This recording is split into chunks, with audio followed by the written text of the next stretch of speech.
¿no? Pero la que había contado que tenían un intercambio. Sí, del colegio.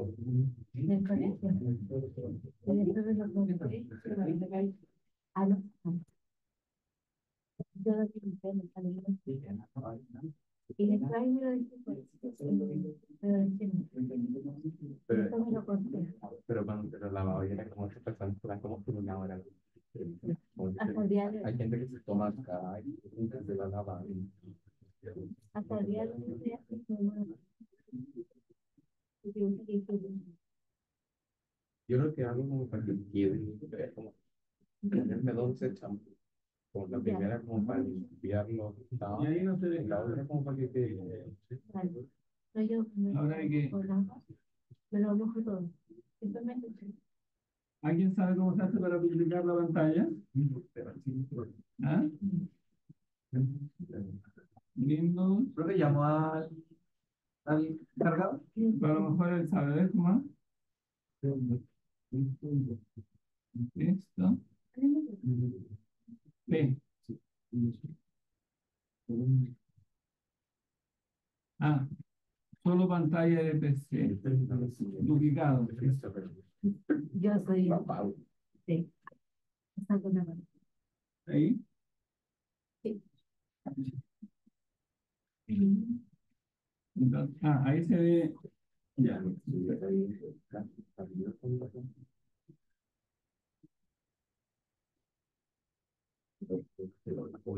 No, como se han dado cuenta, este texto es muy denso. Hay que leerlo como palabra por palabra, frase por frase para entenderlo. Bueno, ¿Ah? Y de todos los artículos hay algunos que están mal. Yo diría que sobre todo los primeros dos, uno y dos son como los más básicos. Y después voy a indicar quizás dos más, que pueden para que lean en la casa, porque hoy vamos a alcanzar con suerte a leer uno y dos. ¿Cuál era el resumen del resumen del resumen de lo que dijimos ayer? Y la verdad no agregaba nada a leer. O sea, no lo disminuía ni lo aumentaba. O sea, que claro, que parece que es lo mismo, pero Pero en verdad si le agregaban que delante se podía decir gracias a la verdad. Se manifestaba. claro, porque en el fondo la verdad le agrega la relación Por el entendimiento. con el intelecto. Claro, la verdad es lo mismo que el ser, pero visto en su relación con el intelecto. Y agregamos que esta relación con el intelecto no es accidental, sino que es intrínseca al ser, es necesaria. No se puede pensar el ser sin relación con el intelecto. Porque el momento mismo que yo lo pienso, me doy cuenta que está en relación con el intelecto. No lo puedo pensar como no pensado, porque es contradictorio, ¿no?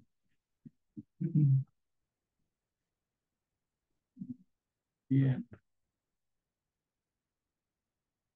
Así lo mismo que el bien, es lo mismo que el ser, dice él, hace ese paralelismo, ¿no? Que el bien es lo mismo que el ser, igual. ¿Cómo? Lo verdadero no se convierte en bueno, lo que puede algo verdadero, pero que no necesariamente es bueno. Ah, claro. Dice en un momento dado que puede haber algo verdadero que no es bueno, pero, y por lo tanto no se convierte. Pero yo creo que ahí hay como una inexactitud, porque él dice que lo bueno no se convierte con lo verdadero, porque puede decirse que alguien fornica y entonces eso es malo. Pero sí, es cierto que eso es malo, pero es mala la acción, pero no la verdad de esa acción. Es diferente. Yo creo que ahí hay una falacia.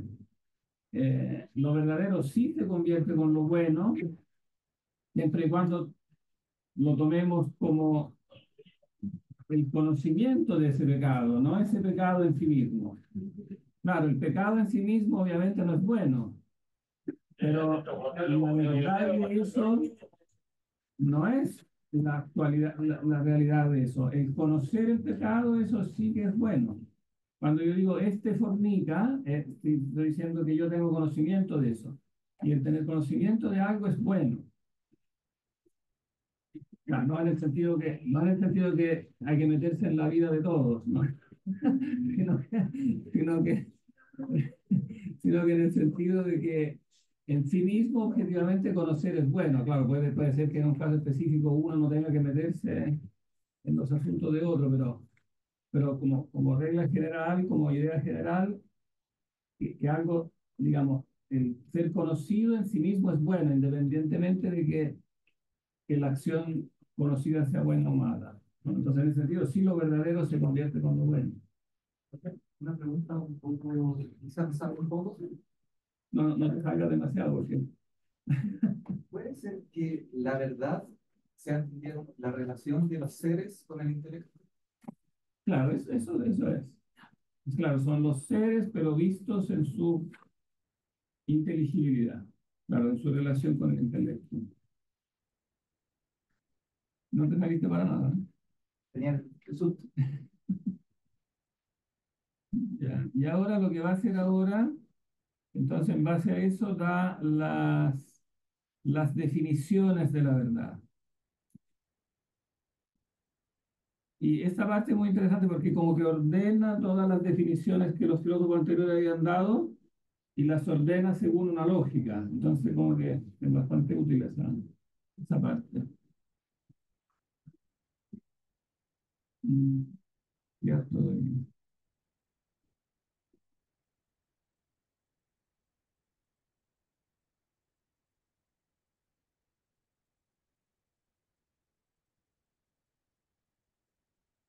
Sí, pues, entonces, según lo anterior, la verdad y lo verdadero se pueden definir de tres modos. O sea, hay como tres clases fundamentales de la definición de verdad.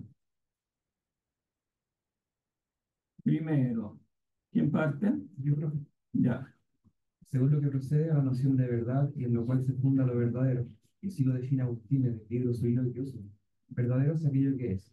Y Avicena, el libro 11 en la metafísica, verdad de cualquier cosa es la propiedad de su ser, tal como le ha sido establecido. Y el mundo lo define así. Verdadero es la división del ser y lo que es.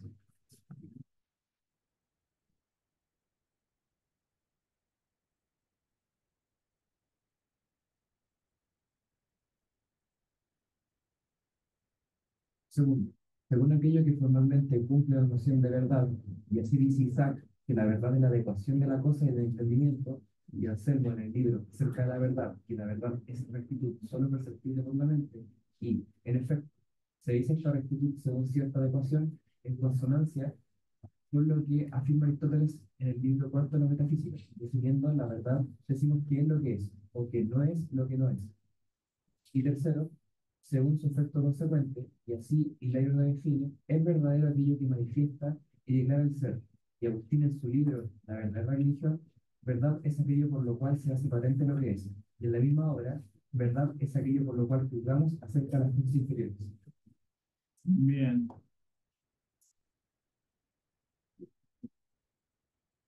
Entonces, ahora pasa a la respuesta a los argumentos. Pero primero resumamos, entonces, cómo se clasifican las definiciones de la verdad. Primero, según... San Agustín. Sí, no, pero no me refiero a nosotros, sino que según, en el sentido, según qué criterio. O sea, ¿cuál es el primer? Verdad es aquello que es.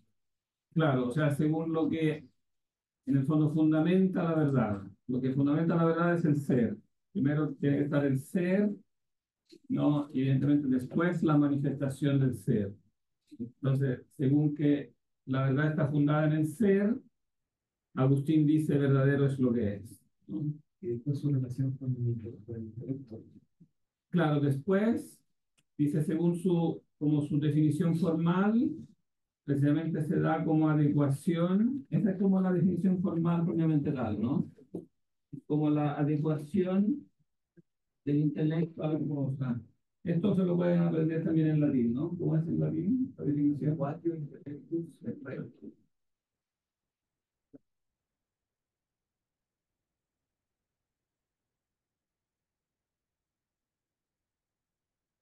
Lectus et rei, la adecuación del intelecto y la cosa. O sea, en el fondo tiene que haber una correspondencia entre el intelecto y la cosa. Y esta es la definición que él dice que sale de este tipo Isaac, que es un personaje bastante desconocido, la verdad. Solo se conoce porque lo cita aquí, casi solo. Eh,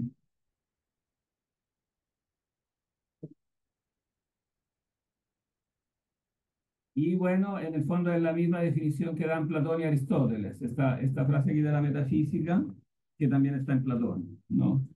Definiendo la verdad, o sea, la verdad, claro, y yo creo que aquí no está bien puesto, ¿eh? Definiendo la verdad, decimos que es lo que es o que no es lo que no es. No, no es exactamente así, sino que definiendo la verdad, decimos que la verdad es lo que dice, o sea, es decir que es lo que es y que no es lo que no es. O sea, la verdad es lo que dice que es lo que es, ¿no?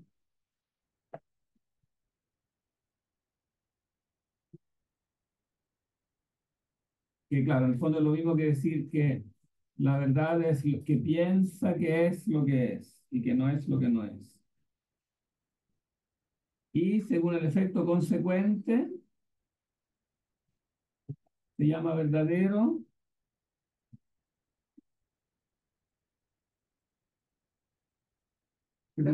¿Ah? No, eso es lo primero. O sea, como que el fundamento, aquello que es manifestado, ¿no? Es el ser. Entonces, según eso se dice que la verdad simplemente es el ser, no es lo que es.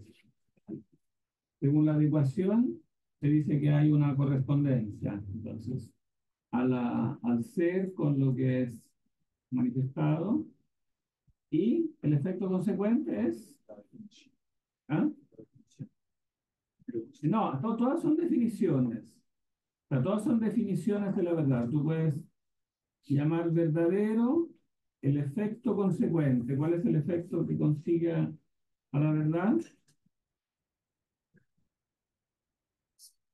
Como que se hace patente lo que es. Claro, es la manifestación del ser que manifiesta lo que es. Aquello que manifiesta lo que es. O sea, en el fondo, el concepto. Decimos que es verdadero un concepto porque manifiesta lo que es, ¿no? Así la define, es verdadero aquello que manifiesta y declara al ser. Claro, y Agustín, que ahí se lo está copiando a Hilario, no, verdad es aquello por lo cual se hace patente lo que es, ¿no? O sea, en el fondo es el contenido mental, digamos, es el concepto mental que hace que se manifieste el ser, ¿no?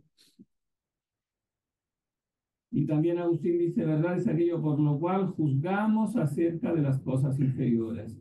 Claro, también esta definición es importante porque aquí se enfatiza el punto que siempre nosotros enfatizamos, es decir, que si el concepto puede manifestar el ser, es porque el concepto mismo en su esencia está fundado en un primer concepto que por sí mismo es manifestativo del ser, que es el concepto mismo del ser, ¿no? O sea, cuando nosotros formamos conceptos, los formamos a partir de un concepto primario. Y ese concepto es el concepto del ser.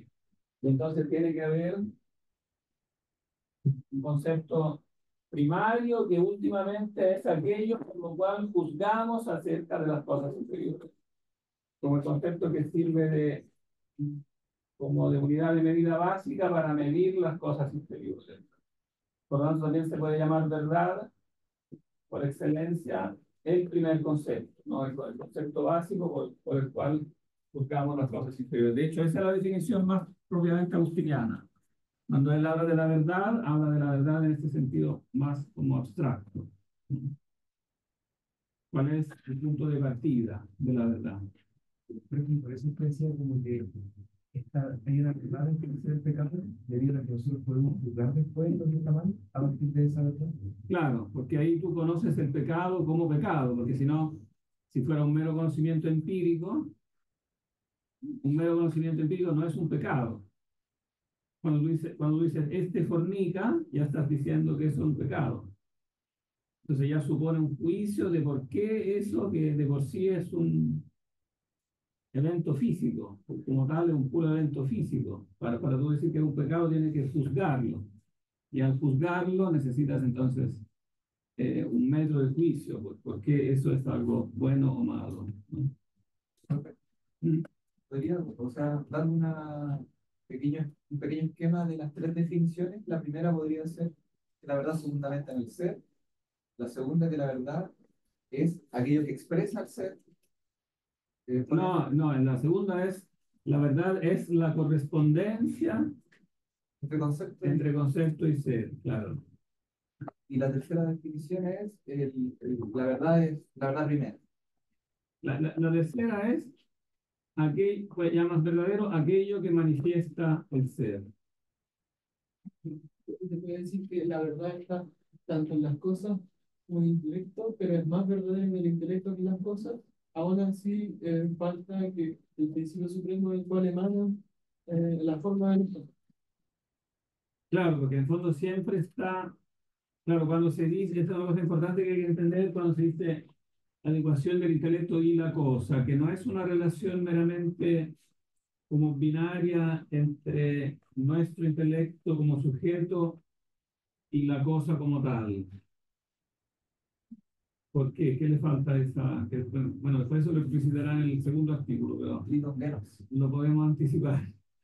Pero antes de llegar a eso, o sea, cuando tú dices que el intelecto se adecua a la cosa, claro, estás diciendo que hay una correspondencia entre en mi mente y la cosa. Pero falta, El fundamento de la... claro, falta mencionar en esta equivalencia, no se menciona expresamente el fundamento de la cosa misma, que tiene que ver, o sea, que para que mi intelecto, ese es mi intelecto, y esta es la cosa,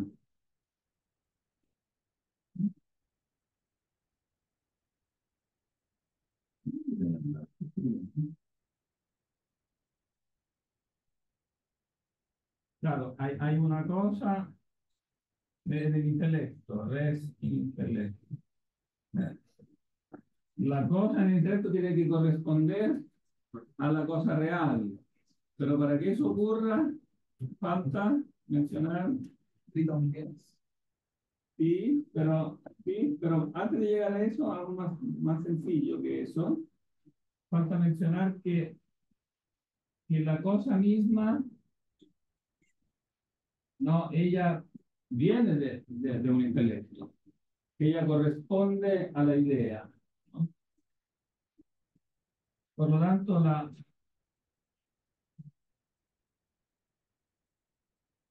sea, nosotros conocemos la cosa por cuanto conocemos la idea que está detrás de la cosa. O sea, conocer la cosa no es meramente tener esa cosa ahí en el intelecto, es conocer su inteligibilidad.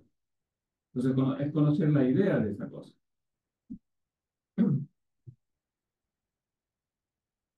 sea, las cosas no son inteligibles porque las podamos pensar, sino porque otra mente suprema ya las pensó. Claro, para que la cosa sea inteligible, es que tiene que ser producida por un intelecto. Y por lo tanto, cuando nosotros nos conformamos a la cosa, no es solo a la cosa que nos conformamos también a su idea, a aquello que la produce. Eso tenemos en la mente. Entonces tenemos, claro, por eso decimos que nuestro concepto puede ser verdadero o falso, no solo porque se conforma a alguna cosa real, sino porque se conforma a la idea que está detrás de la cosa real. Y también observar eso ayuda a entender por qué la definición de verdad se cumple también cuando no hay ninguna cosa real de la que estamos hablando. O sea, si yo estoy hablando de Don Quijote, no del libro, sino que de él mismo, del personaje mismo, ¿no? El personaje mismo no es una cosa que exista. Entonces, cuando yo digo que la verdad de Don Quijote, ¿cuál sería la res si Don Quijote no existe? No, claro, él no, pero sí, pero la idea de él existe. como personaje ideal existe. O cuando yo digo, conozco el triángulo equilátero, pero el triángulo equilátero no existe, no es una vez, pero sí es una idea. Entonces siempre está en el fondo la correspondencia fundamental es del intelecto a la idea. Después también se corresponde a la cosa, porque la cosa está hecha en base a la idea, ¿no? Pero la idea es la que sostiene la cosa.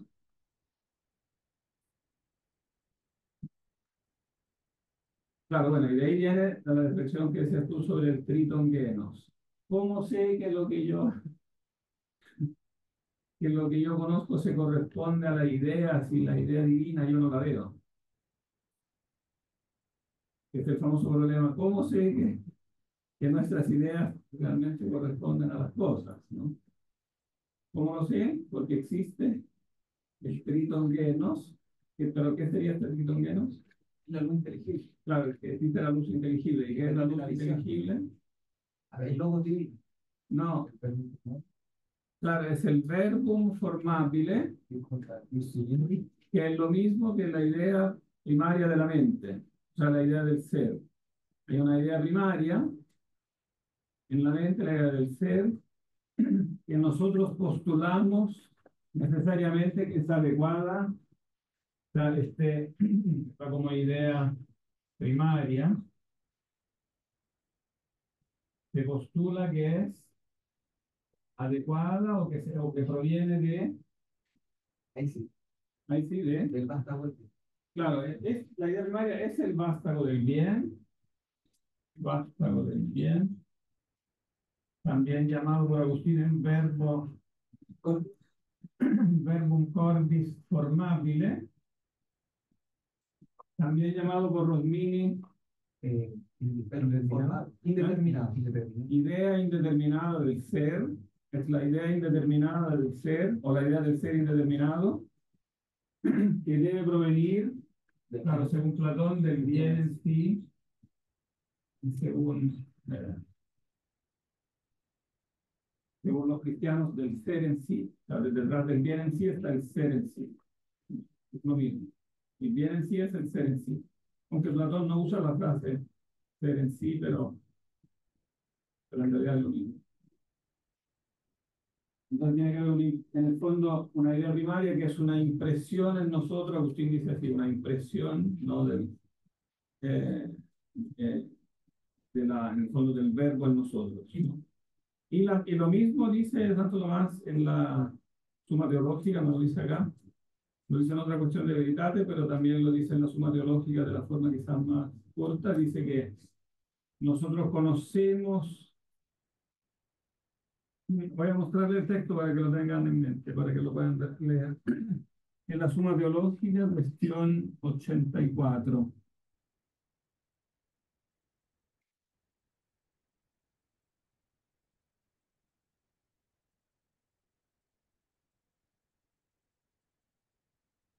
Este texto de la Suma Teológica son como 1000 páginas, pero es fácil buscarlo porque está todo bien ordenado. Está ordenado en cuestiones también y artículos. Entonces, la cuestión 84,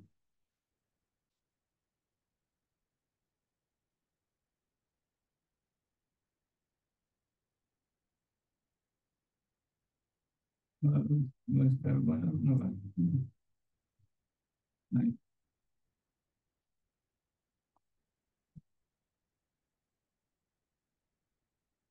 Entonces, hay que ir aquí, cuestiones 75 al 102, que sería el Tratado del Hombre, como la parte dedicada a la antropología filosófica, digamos. Y ahí hay que ir a buscar la cuestión 84.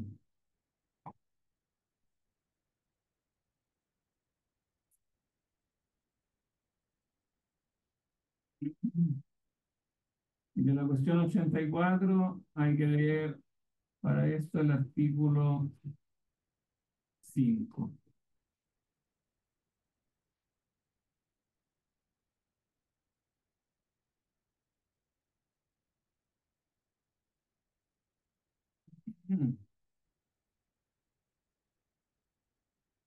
Artículo 5. ¿El alma intelectiva conoce o no conoce las cosas materiales en las razones eternas? O sea, cuando conocemos en las razones eternas, que sería la frase agustiniana para indicar las ideas divinas, ¿no? Cuando conocemos en las ideas, como dice Platón, o sea, es porque las ideas se nos hacen presentes o no.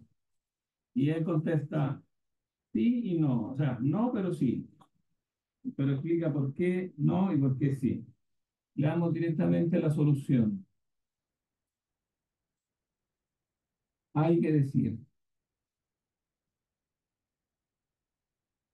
¿Eh? ¿Quién quiere leer la solución? Yo creo Ya. solución, hay que decir, como dice Agustín en el segundo de Dot, De doctrina cristiana. los llamados filósofos, si han dicho alguna verdad en consonancia con nuestra fe, debemos reivindicarla para nuestro uso, puesto que ellos son injustos poseedores. Pues las doctrinas de los paganos hay ciertas fábulas supersticiosas que todo cristiano que proceda del paganismo debe evitar. Por eso Agustín, incluido en las doctrinas de los platónicos, recogió todo lo que en ellas se encontró conforme con la fe, corrigiendo todo lo que no se oponía. Todo lo Todo que lo se que se oponía. oponía. Así, Platón sostuvo, como hemos dicho, que las formas de las cosas, que llamó ideas, subsisten independientemente de la materia, por cuya participación nuestro entendimiento conoce todas las cosas. De modo que, así como la materia corporal se hace piedra por la participación de la idea de piedra, si también nuestro entendimiento conoce la piedra por participación de la misma idea. Pero, porque parece contrario a la fe que las formas de las cosas subsistan tan fuera de estas, No, subsistan. subsistan fuera de estas, por sí mismas y sin materia, como sostuvieron los platónicos, los cuales afirmaban que la vida en sí misma y la sabiduría en sí misma son sustancias creadoras, como dice Dionisio en el capítulo segundo No, capítulo 11. de De divinis nominibus. Por eso Agustín en el libro Octoginta Trium Quaest Ionum. admitió, en lugar de las ideas de Platón, la existencia en la mente divina de las razones de todas las cosas, según las cuales han sido hechas todas las cosas y según las que el alma todo lo conoce. Por lo tanto, cuando nos preguntamos si el alma humana conoce todas las cosas en las razones eternas, debemos responder que algo es conocido en otro de dos maneras.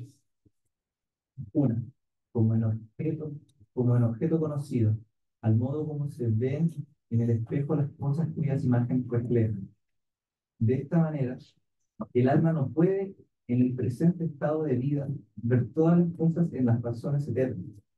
En cambio, así es como conocen los bienaventurados, los cuales ven a Dios y todas las cosas en Dios. Dos, otra, como en su principio de conocimiento, como si dijéramos que vemos en el sol lo que vemos por su luz. En este sentido, es necesario decir que el alma humana conoce las cosas en las razones eternas, por cuya participación lo conocemos todo. Pues la misma luz intelectual que hay en nosotros no es más que una cierta semejanza participada de la luz creada en la que están contenidas las razones eternas. Por eso, en el Salmo 467 se dice, muchos dicen, ¿quién nos muestra los bienes? El salmista responde a esta pregunta diciendo, Señor, sobre nosotros está sellada la luz de tu rostro, como si dijera, por el sello de la luz divina en nosotros todo se nos da a conocer. Sin embargo, porque además de la luz intelectual para conocer las cosas materiales, necesitamos las especies inteligibles que provienen de los mismos objetos, hay que concluir que no conocemos las cosas materiales solo por la participación de las razones eternas, como decían los platónicos, afirmando que la sola participación de las ideas es suficiente para tener ciencia. Por eso Agustín, en el libro 4 del De Trinitate, dice, ¿acaso, porque los filósofos demuestran con pruebas irrefutables que todo lo temporal fue hecho en virtud de las razones eternas, han podido ver en ellas o deducir de ellas cuántas son las especies de animales y cuántos los principios germinales de cada uno? ¿Acaso no acudieron más bien? ¿Acaso no acudieron más bien al análisis de la historia de tiempos y lugares? Que Agustín no entendió que todas las cosas son conocidas en las razones eternas o en la verdad inmutable, en el sentido de que contempláramos las mismas razones eternas, resulta evidente por lo que él mismo escribe en el libro Octoginta Triumquaris. Yo, No toda ni cualquier alma racional es considerada apta para dicha visión, o sea, en las razones eternas, sino la encontrada santa y pura, como la de los bienaventurados. ¿entienden? ¿Quién puede resumir? O sea, hay dos formas en las que conocemos las verdades eternas. Las verdades en las razones eternas. Hay dos formas que se puede decir que conocemos en las razones eternas. Una forma es, Como mirándolas, claro, mirándolas directamente, o como diría Platón, recordándolas, digamos, recordamos las ideas, ¿no? Como que afloran en nosotros estas entidades inteligibles, entonces conocemos en las ideas, porque las ideas mismas se nos hacen presentes, ¿no? Pero también se puede entender de otro modo, no conocemos en las razones eternas porque conocemos las razones eternas, sino porque conocemos, la mente que las piensa. o sea, claro, conocemos algo que, o sea, tenemos una impresión de la primera esencia en la cual están las razones eternas. Entonces, como que como que la luz del intelecto es una impresión de la luz del verbo, y en el verbo están las razones eternas. Pero, claro, no están ahí directamente, están, por decirlo así, de un modo virtual, o como diría Rosmini, indeterminado. Están ahí como indeterminadamente. ¿Para qué? Para que las podamos determinar, se necesita la experiencia. O sea, necesitamos ver las cosas para poder tener conocimientos específicos. Pero la actualidad inteligible, el universal primario, tiene que estar en la mente para que de ahí puedan generarse los conceptos. No pueden, digamos, no pueden producirse directamente así como de las cosas empíricas. Es como si compartiéramos el intelecto con el ser inteligente. ¿Cómo si compartiéramos? El intelecto con el ser inteligente. O sea, nuestro intelecto para formar conceptos tiene que tener como un primer concepto, porque los conceptos no son como cosas que podamos extraer de las cosas empíricas, porque las cosas empíricas sí están hechas en base a las ideas, pero para nosotros poderlo saber, necesitamos que la actualidad inteligible ya esté en nosotros. Porque si no, porque no podríamos como extraer mediante un proceso puramente biológico, así como físico, extraer de las cosas su universalidad, o sea, su estar hechas en base a ideas, ¿no? Para poder decir que las cosas están hechas en base a ideas, tenemos que compararlas, tenemos que razonar sobre ellas. Para compararlas necesitamos una luz de lo universal, que nos, o sea, en el fondo necesitamos esa idea del ser común, para que nos diga, ah, esta entidad tiene en común con esta otra que ambas tienen cola, y ambas tienen cuatro patas, y ambas, digamos, y así podemos comparando, pero la actividad misma del comparar necesita algo que unifique. En el fondo, la idea del ser es lo que unifica, que me permite hacer la comparación, porque si no, en base a la pura sensación, tendríamos como puras sensaciones desconectadas. Para poderlas unificar, necesitamos de la idea del ser, ¿no? Como diría Plotino, de la idea del uno. que es lo mismo, que, digamos, que permite unificar. ¿Qué decía? Y todo esto como para que la creación de nuestros conceptos tenga una coherencia con el intelecto divino. Claro, o sea, en el fondo este primer concepto es algo como evidente a la mente y que nosotros tomamos axiomáticamente por verdadero, porque no lo podemos criticar, en el fondo, ¿no? No lo podemos enjuiciar, porque él es el principio de nuestro juicio, ¿no? Es la idea del ser, es la que está fundado el principio de contradicción, que es el principio de todos los juicios. No podemos ir a enjuiciar eh, ese primer principio, ¿no? Y entonces tenemos que tomarlo por verdadero, tenemos que aceptar que es verdadero. Y si es verdadero, entonces viene del logos, viene del verbo. Y en el verbo sabemos que están todas las cosas. Entonces, en el fondo, sí conocemos las razones eternas, en el sentido de que conocemos en la luz del intelecto, que es una impresión, una emanación, ¿no?, del verbo que contiene las razones eternas. Entonces, en ese sentido, como ven, también es falso el mito que dice que la doctrina de la iluminación sería una doctrina agustiniana que después Tomás de Aquino habría dejado de lado.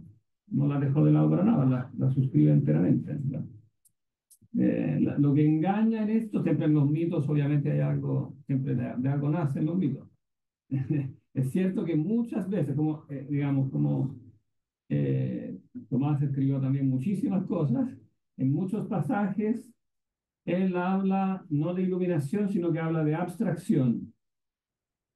Como que uno que lee mucho Santo Tomás, porque Santo Tomás da para leer toda la vida. Y como hay personas que se han dedicado a eso, a leer eso toda la vida, uno como que empieza a escuchar miles de veces esto, que el conocimiento es por abstracción, que olvida que detrás de la abstracción tiene que estar la iluminación. No es que la abstracción no exista, pero la abstracción es un proceso con el que nosotros combinamos conceptos. O sea, sustraemos o sumamos conceptos, pero primero los conceptos tienen que originarse. Y el origen de los conceptos tiene que estar en la iluminación. Y aquí lo dice claramente, ¿no? No todo más. Y también lo dice en otro articulito muy importante, que es el de la cuestión 85, el primer artículo. Vamos a leer solo 3 líneas de eso, pero son 3 líneas bien estratégicas. Profe, ¿Sí? antes de leer eso, ¿podría yo resumirlo como las dos formas en que conocemos? Pero no, leamos primero esto porque completa, completa este concepto y ahí me dice. Claro, aquí precisamente este artículo primero de la cuestión 85 precisamente plantea esta pregunta: si nuestro entendimiento conoce o no conoce, abstrayendo especies. O sea, si el conocimiento es por abstracción, ¿no? Y vamos a ver una sola objeción y la respuesta a esa objeción, porque yo creo que ahí está el punto más clave. Objeciones por las que parece que nuestro entendimiento no conoce abstrayendo. Y yo creo que la más decisiva de estas objeciones es la cuarta. Veamos la cuarta objeción. ¿Quién quiere leerla? Sí. Ya. Y también, como se dice en el Express de ánimo, en el alma intelectiva se encuentra el entendimiento posible y el agente. Pero extraer las especies inteligibles de las imágenes no le corresponde al entendimiento posible, sino que le corresponde archivar las especies ya abstraídas. Pero tampoco parece que le corresponde al entendimiento agente, que se relaciona con las imágenes como los colores, la luz, la cual no abstrae nada de ellos, sino que más bien influye en ellos. Por lo tanto, de ninguna manera estemos abstrayendo de las imágenes. Esta objeción es fuerte. Bueno, él distingue con Aristóteles el entendimiento pasivo, paciente, del entendimiento activo, por ejemplo. El entendimiento pasivo es el que recibe los conceptos. O sea, nuestra mente, por cuanto almacena, archiva, recibe los conceptos. Y el entendimiento activo es el que forma los conceptos. y los forma mediante la luz. Entonces el contradictor dice, ¿cómo es posible que conozcamos extrayendo algo? O sea, en el fondo sustrayendo, como separando, cuando la luz lo que hace es agregar. La luz le suma algo al fantasma, que sería la impresión sensible, ¿no? Que dice que el intelecto agente ilumina. Pero si ilumina, agrega algo, no sustrae. Entonces, ¿por qué dicen que conocemos por abstracción? No, y es interesante ver cómo va a contestar esta objeción. Respuesta a las objeciones. Una, dos, tres. No, gracias. A la cuarta hay que decir. Lee la cuarta entonces. A la cuarta hay que decir, el entendimiento agente no solo ilumina las imágenes, sino que también abstrae de ellas las especies inteligentes. Las ilumina porque, así como el sentido se perfecciona en su capacidad por unión a la facultad intelectiva, así también las imágenes, en virtud del entendimiento agente, se hacen aptas para que de ellas puedan ser abstraídas las especies inteligentes. Y abstrae estas especies inteligibles de las imágenes en cuanto que, en virtud del entendimiento agente, podemos considerarlas las naturalezas específicas de las cosas sin sus determinaciones individuales. Cuanto que el entendimiento posible es informado por las representaciones de dichas naturalezas. Entonces, ¿qué responde a esa objeción? Que el intelecto entonces eh, no abstrae, sino que ilumina. Y él dice, a esto hay que responder. Perfecciona, o sea, al iluminar, perfecciona la capacidad cognitiva que tenemos nosotros para poder extraer. O sea, en el fondo está concediendo la objeción. Está diciendo, primero tiene que estar la iluminación, ¿no? El intelecto agente no solo ilumina, sino que también abstrae. O sea, primero ilumina y después abstrae. Entonces, sí es cierto que conocemos por abstracción, siempre y cuando se recuerde que primero tiene que estar la iluminación. Porque la abstracción es separar. Cuando yo abstraigo, cuando yo digo, aquí veo una mesa, y después abstraigo y digo, en mi cabeza está la idea de mesa, que es distinta a la mesa particular. Ahí hago una abstracción. Claro, pero primero para poder hacer esta abstracción y decir que en mi mente hay una idea de mesa, tuve que universalizar esta mesa particular. Tuve que ver esta mesa particular a la luz de lo universal. Una vez que tengo punto en la mente, el universal con el particular adentro, digamos, o el particular entendido en la luz de lo universal, ahí puedo abstraer y separar las dos cosas. Puedo separar las dos cosas porque ambos ya están en el plano inteligible, pero para que ambos estén en el plano inteligible, primero tienen que ser iluminados. La iluminación es precisamente ser apto, ¿no? Las imágenes en virtud del entendimiento de la gente se hacen aptas para que de ellas puedan ser abstraídas las especies inteligibles. O sea, tienen que primero ser inteligibles. Porque yo puedo separar inteligible de inteligible, puedo separar papas de papas, pero tienen que primero ser cosas homogéneas para que yo los pueda, no, o sea, puedo sumar y restar papas de papas, pero no puedo sumar papas con cebollas. No, tienen que ser entidades homogéneas, tienen que ser primero, tanto el particular ser elevado al plano de lo inteligible, como lo inteligible al revés ser usado para ver intelectivamente en particular. Y ahí interviene la abstracción. Entonces, la abstracción no es la primera operación del intelecto, mito que nace en la escuela tomista del hecho de que efectivamente Santo Tomás muchas veces menciona la abstracción sin recordar la iluminación. Pero cuando le preguntan, ¿y qué pasó con la iluminación? Entonces tiene que decir, no, tiene que estar.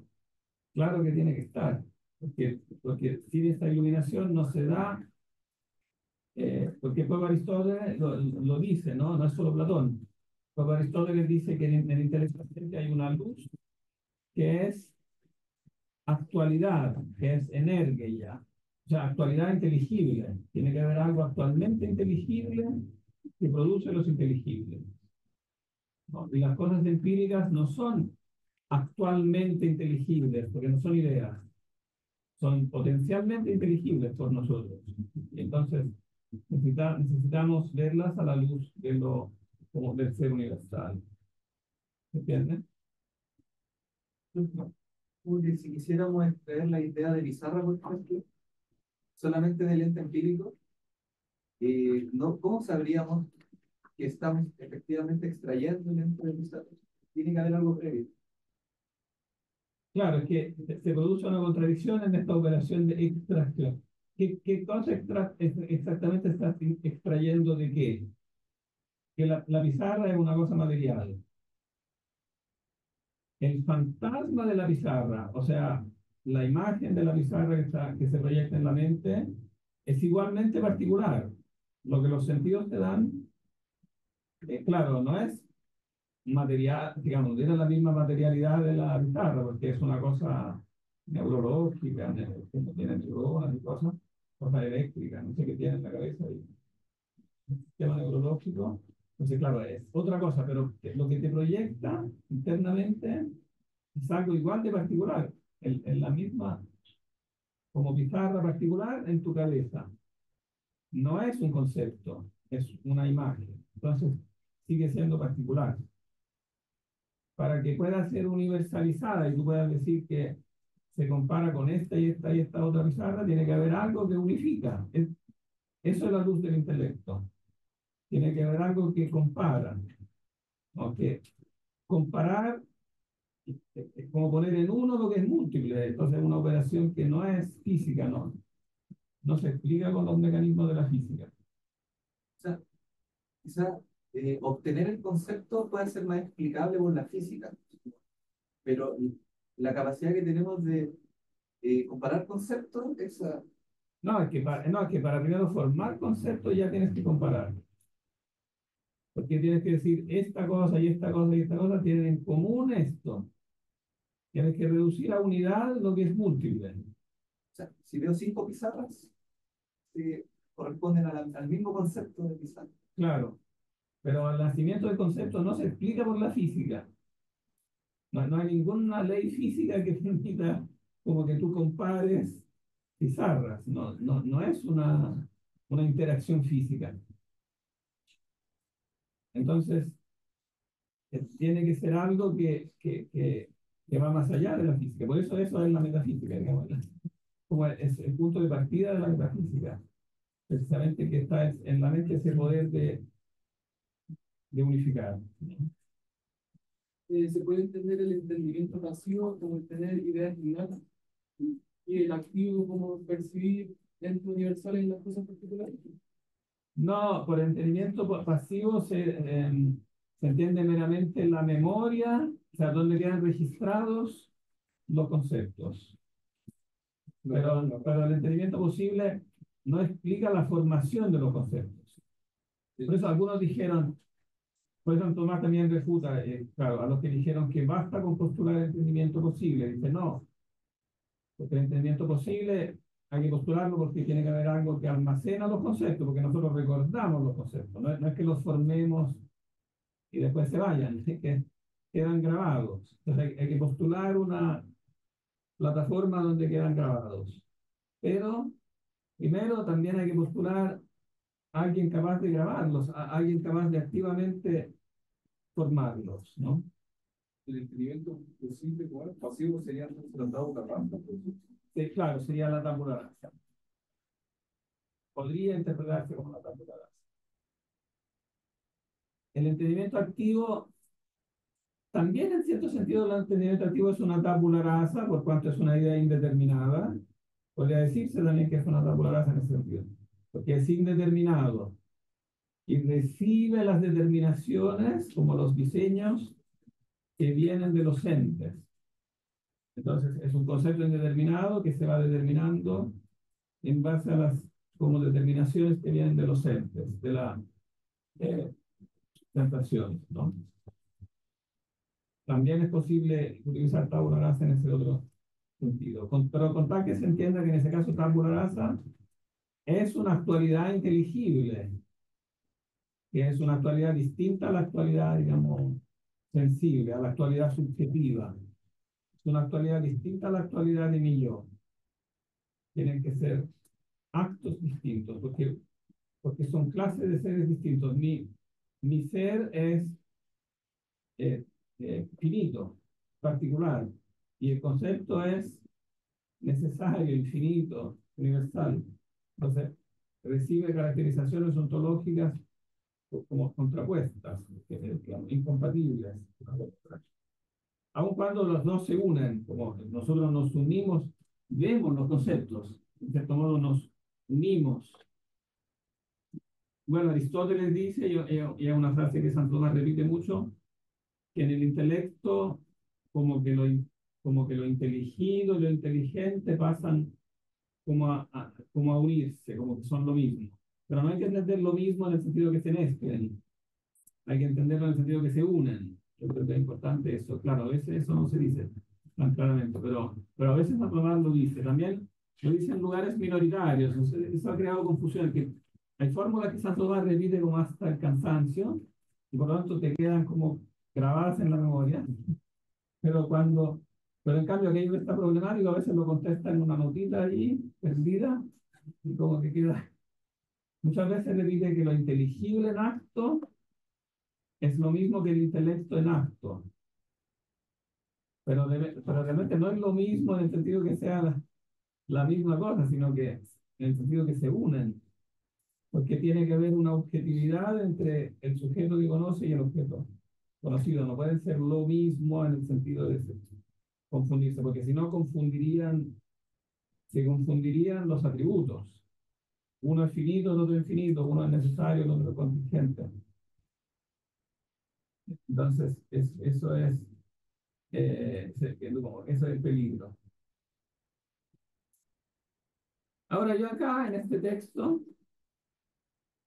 encuentro también un resto en Tomás de Aquino, una especie de relicto, pero creo que todavía sigue estando una especie de resto del realismo de las especies.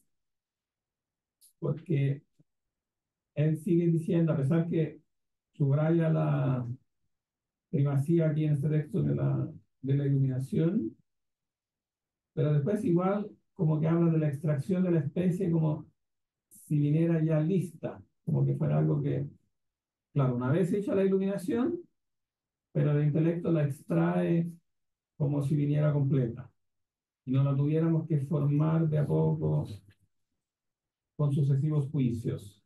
Un traspaso. Como si fuera un traspaso de algo que viene listo. Como que la especie humana estuviera lista en cada ser humano para que el que llegue al ver el ser humano la extraiga en forma completa, como automática. O si yo veo un gato, o si veo una ballena, inmediatamente extraigo, claro, previa iluminación, pero extraigo la especie lista. Pero, sin embargo, también hay una parte donde Santo Tomás, que es como un texto más aislado, pero que no repite mucho, pero donde desmiente eso y admite que sí hay formación de los conceptos mediante como sucesivos pasos o juicios. Y bueno, no es casualidad que donde dice eso es porque ahí tiene en mente el texto de Agustín del verbum formabile.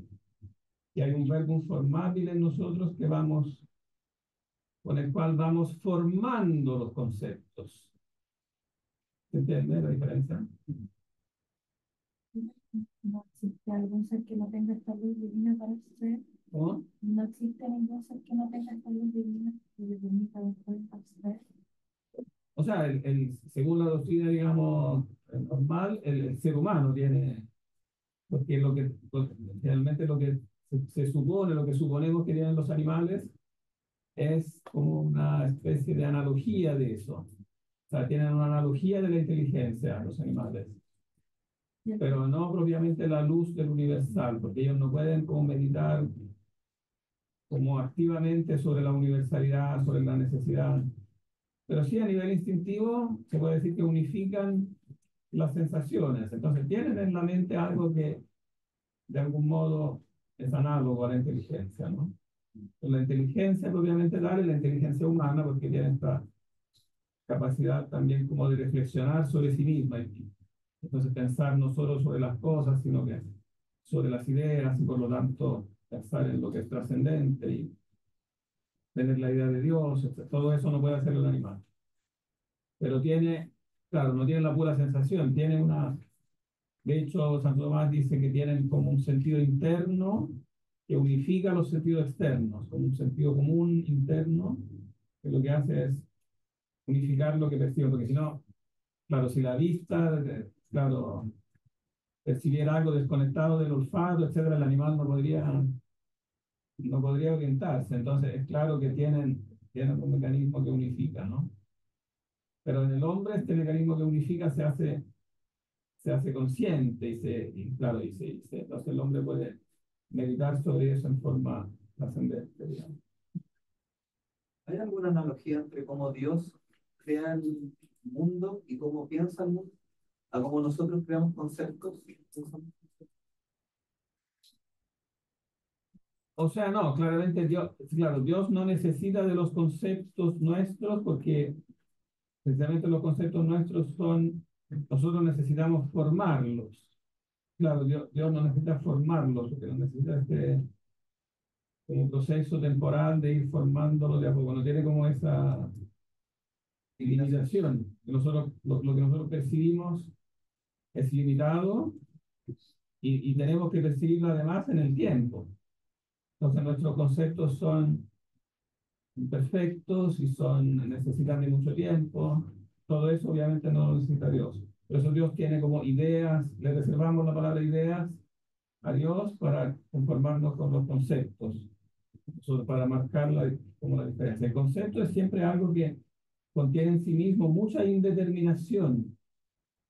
Claro, tiene una parte determinada, pero tiene mucho espacio para seguir siendo determinado al infinito. Tú puedes decir que la especie gato se caracteriza por tres cosas, pero después vas descubriendo que tiene más cosas. Y ese proceso puede ser infinito. Hay muchísimas cosas de los gatos que no sabemos, ¿no? Pero lo que sabemos basta para distinguir un gato de un perro. Entonces, eh, es real lo que conocemos.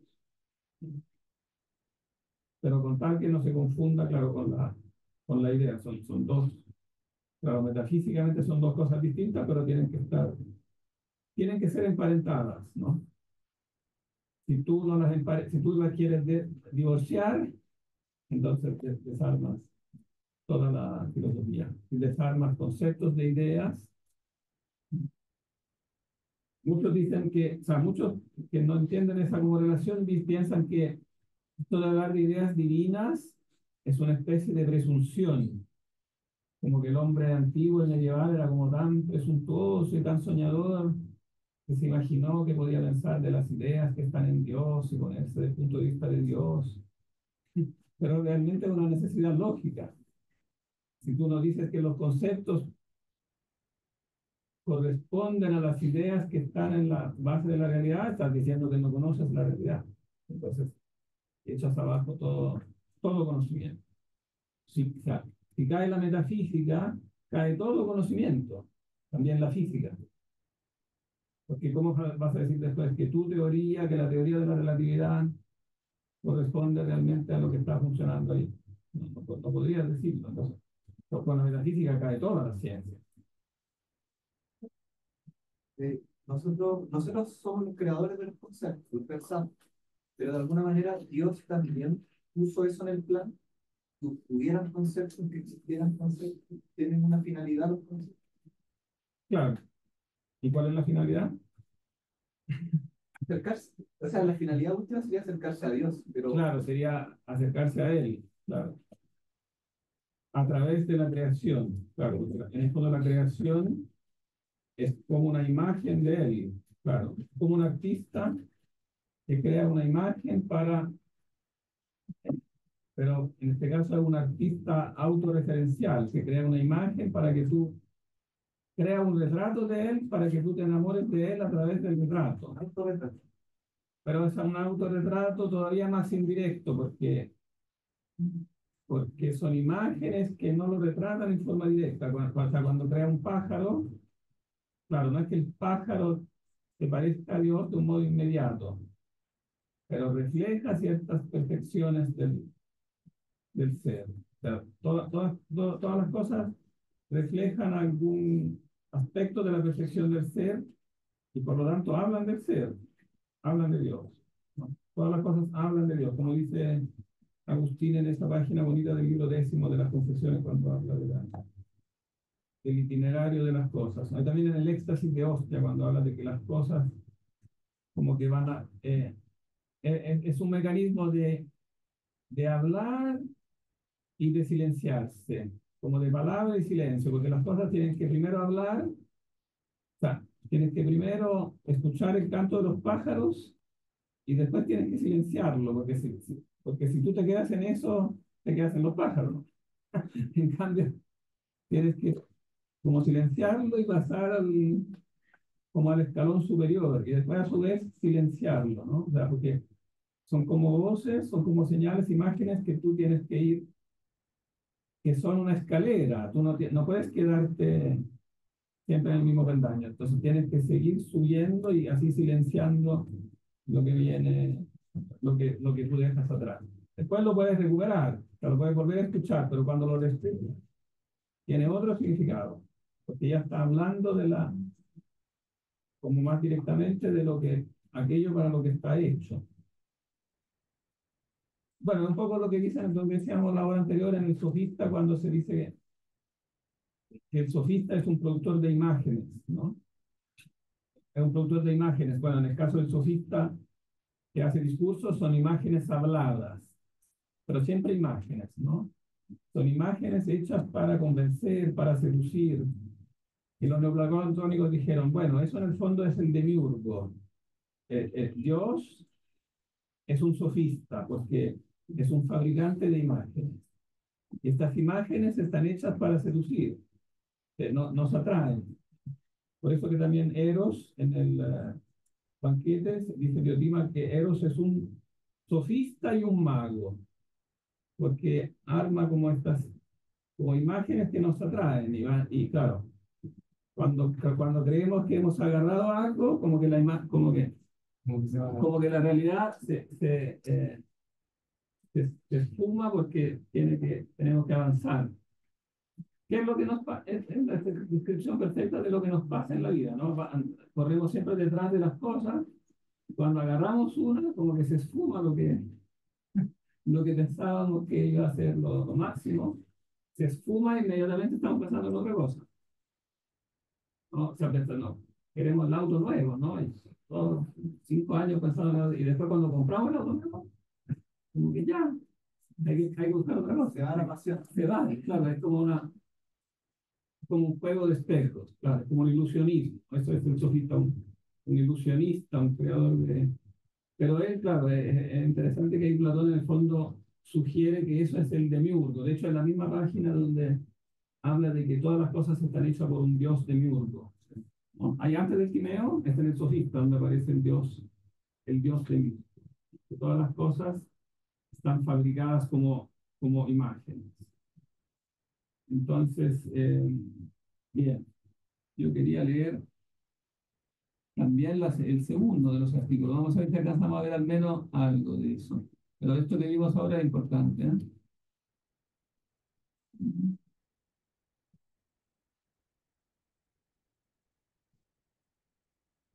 Veamos solamente del segundo, como tenemos poco tiempo, veamos solamente la respuesta.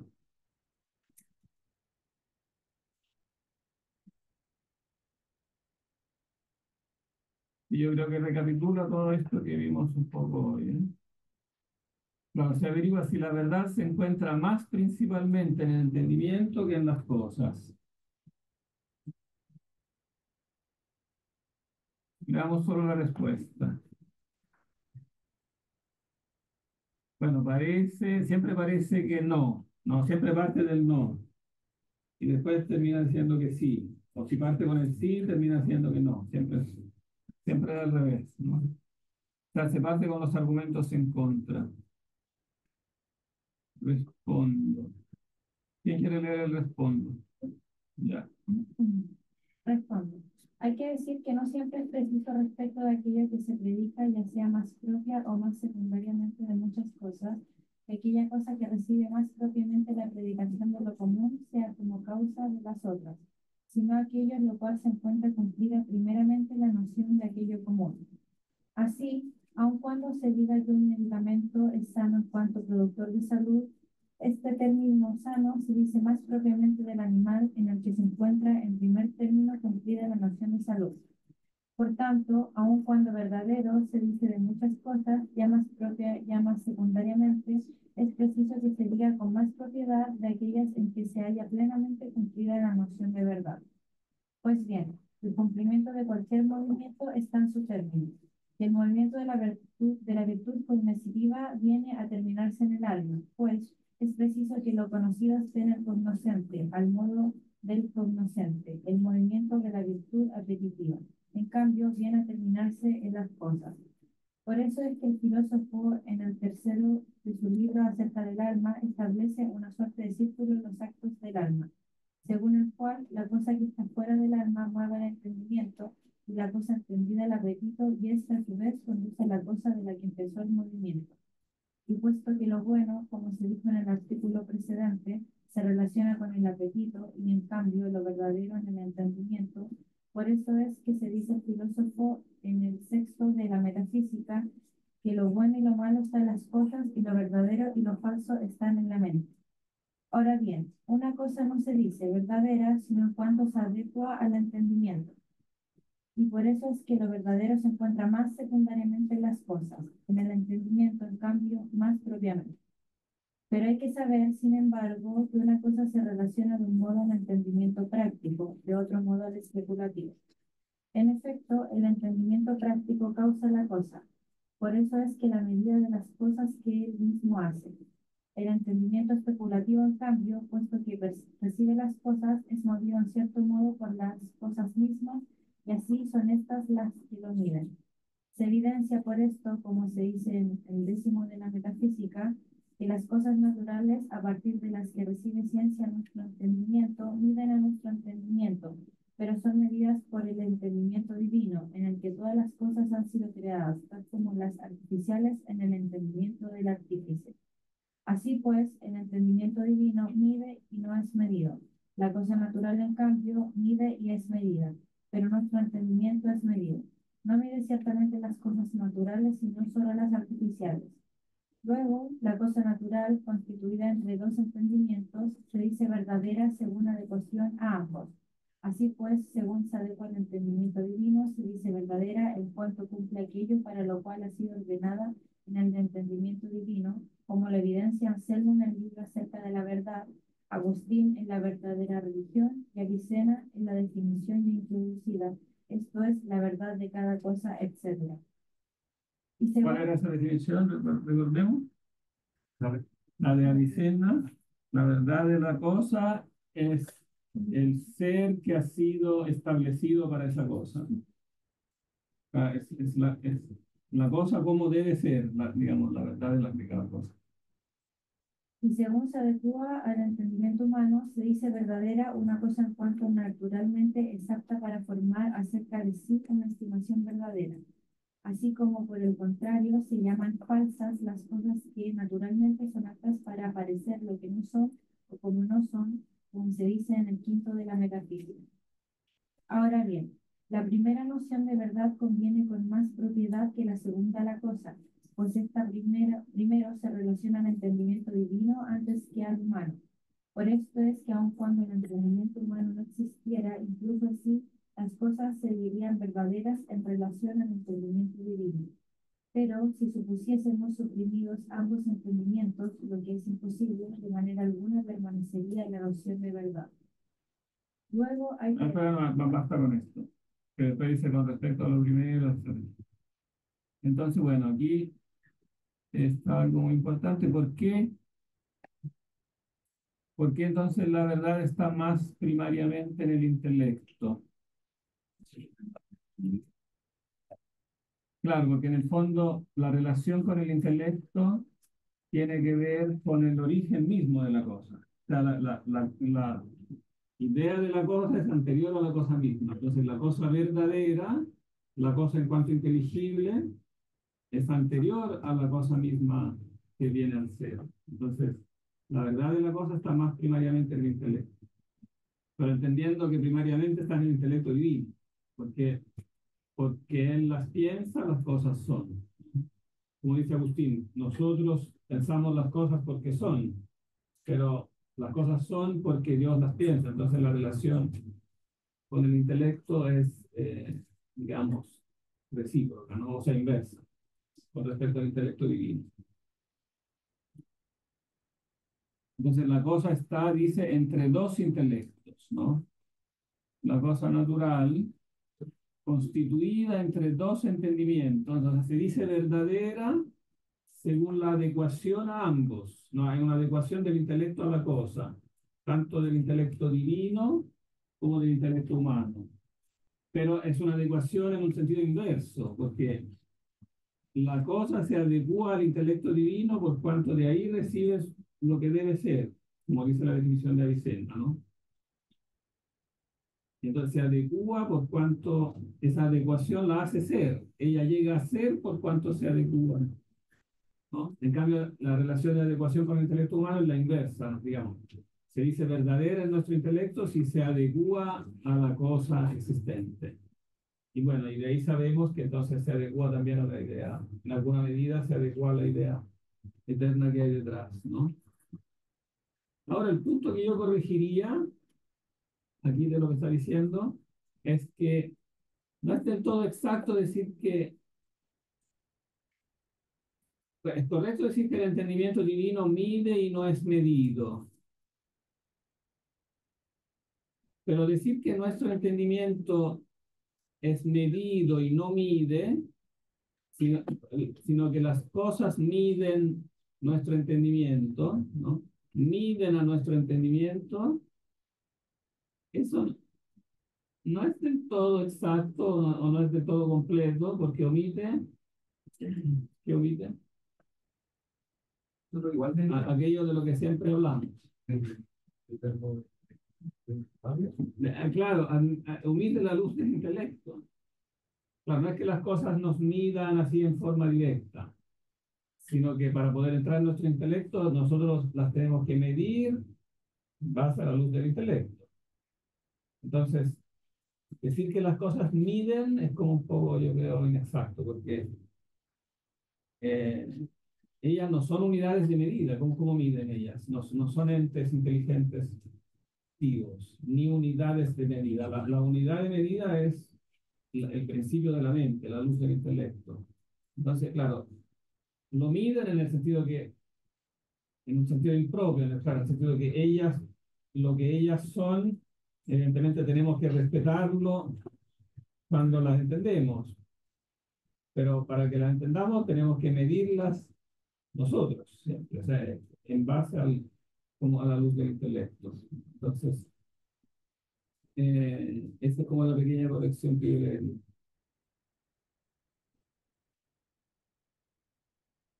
¿qué significa entonces la distinción entre el verbo activo y el verbo pasivo? El intelecto pasivo y el intelecto activo.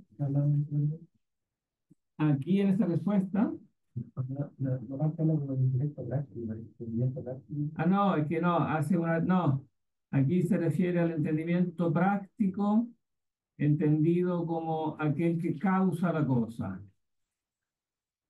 Claro, como cuando claro, cuando construyo una mesa, claro, cuando dice las cosas, claro, las cosas, las artificiales son medidas en el entendimiento del artífice, ¿no? Claro, en el fondo, el hecho de que nosotros hacemos cosas artificiales, precisamente es una demostración que nosotros no somos meramente receptores pasivos como de las cosas, como que las cosas nos miden simplemente, ¿no? Nosotros tenemos la herramienta activa para formar conceptos. Y por eso que podemos construir artefactos, ¿no? Los artefactos que conocemos son en base, claro, puede decirse que nos inspiramos en las cosas que vemos, ¿no? O sea, si fabricamos un avión es porque hemos visto primero los pájaros, qué sé yo. O sea, nos inspiramos en las cosas naturales, pero no somos meros receptores de cosas naturales. Nosotros podemos crear cosas. Y eso significa que tenemos en la mente ese poder activo de medir. Podemos activamente medir las cosas, ¿no? Y así tener un entendimiento que, bueno, no es casualidad que lo llamamos creador, ¿no? Decimos que el hombre crea, claro, es impropio, no es que cree como Dios, pero en cierto modo imita eso, ¿no? Tiene un aspecto activo, la inteligencia humana no es solo receptor de cosas ya hechas, sino que crea cosas nuevas. Bien, nos faltan 30 segundos, pero no sé si hay preguntas, dudas. Eh, Creo que se puede entender esto de activo y pasivo respecto del intelecto. Como que somos pasivos porque recibimos ciertas cosas y los Claro. cambios. Pero activos porque producimos nuestros propios conceptos. Claro. Una pregunta, pero un poco más. Eh, en la modernidad, ¿a quién se le acusa de haber matado a Dios? ¿Hegel? ¿A quién se le acusa? O sea, yo diría que sí, en el fondo el asesinato, digamos, la esencia de este asesinato, en el fondo está en el idealismo trascendental, porque en el fondo es lo que hace que el poder creador termine siendo arraigado en el yo. Claro. Claro, podría decirse que Fichte hizo eso de la manera más explícita, sacando las consecuencias de lo que decía Kant, ¿no? Kant como que empezó con este idealismo trascendental y dijo que las categorías no estaban antes de las cosas, pero que las categorías emanaban de nosotros, emanaban del yo en el fondo. Podríamos Y conocer. entonces Fichte hizo todo su cuadro, dijo, si las categorías emanan de nosotros, entonces todo emana de nosotros, porque las categorías son los que ordenan lo real. Si lo que ordena lo real, si las ideas en el fondo que ordenan lo real emanan de nosotros y no emanan y no vienen del Hijo del Bien, sino que nosotros somos los padres. No hay un padre de este Hijo del Bien que no somos nosotros, entonces somos nosotros. Si la paternidad tiene que estar en alguna parte, si no está en Dios, si yo lo niego, entonces digo que está en mí. Ese podría llamarse un verdadero parricidio, entonces, porque estoy eliminando el verdadero padre para atribuirme yo como la paternidad. Y cuando yo digo eso, estoy diciendo que soy Dios, ¿no? De hecho, Fichte dice cuando en la Biblia se dice yo soy el que soy, evidentemente se habla de Dios, ¿no? Él dice es lo mismo que decir yo soy yo. O sea, él dice la equivalencia yo soy yo es lo mismo que dice la Biblia cuando dice yo soy el que soy. Porque en el fondo, si en mí está la fuente de las categorías, en mí está la fuente del ser. Entonces yo soy el que soy. Y lo puedo decir yo. De hecho, cuando dijo eso, un alumno fue a reclamar, porque fue a decirle al rector que este profesor dice yo en el fondo soy Dios. Y aquí debe haber algo que no funciona. Algo que no cuadra, de hecho creo que lo despidieron. Creo que tuvo que irse a la... Pero claro, pero su razonamiento era sacar directamente la consecuencia lógica de lo que había dicho Kant. Solamente que Kant era una mente más compleja, pero también más enredada. Claro, dice eso, pero no capta a dónde va. Y entonces Kant como que se queda en medio camino, ¿no? De hecho, después Fichte también, después Hegel se entretendrán toda la vida mostrando todas las contradicciones de Kant, porque digamos, en este discurso que él hace, claramente se queda en medio camino, quiere salvar, no sé cómo se dice en este proverbio, que quiere salvar uno y lo contrario de quiere salvar la objetividad del conocimiento y la primacía del yo, pero no, eso no es. Lo uno y lo otro. No, quiere salvar lo uno y lo otro, quiere salvar. No se me ocurre crear una expresión idiomática para eso. Quiero salvar cosas que no, claro, que no son compatibles, ¿no? Cuando yo saco la consecuencia, ahí tengo el asesinato de Dios, porque en el fondo es el entronizamiento del yo, que es, claro, no es que Dios se le pueda realmente asesinar, se le puede asesinar, pero tiene que haber alguien inmediatamente que ocupe el lugar. O sea, tengo que yo ocupar su lugar. Entonces, cuando usted escribió la crítica hacia la crítica de la razón pura en Kant, en el título que decía que se entiende como criticando la idea, claro, ahí lo que está haciendo es como concepto criticar la idea y tomar esa idea como que hacerla como el concepto. En O realidad, sea, criticar la crítica de la razón pura. claro, Claro, si tú por razón pura entiendes realmente solo lo que es a priori, puro en el sentido de sin nada a posteriori, entonces la verdadera categoría a priori tienes que reducirla al primer concepto de la mente, y ahí se ve como criticarlo, se ve claramente como criticarlo es contradictorio. Si crítica de la razón pura es someter a crítica lo que es a priori, es claramente una operación contradictoria, ¿no?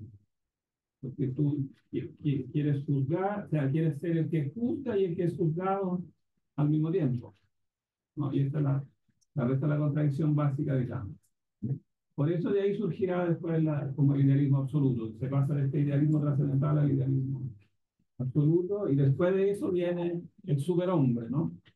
Si el lugar de Dios queda vacante, tiene que haber alguien que lo ocupe, tiene que ser el hombre, pero tiene que transformarse en un superhombre, ¿no? Y esta es una operación riesgosa. Bien. Vamos a, ¿verdad que estábamos grabando acá? Y creo que ahora se tiene que contar.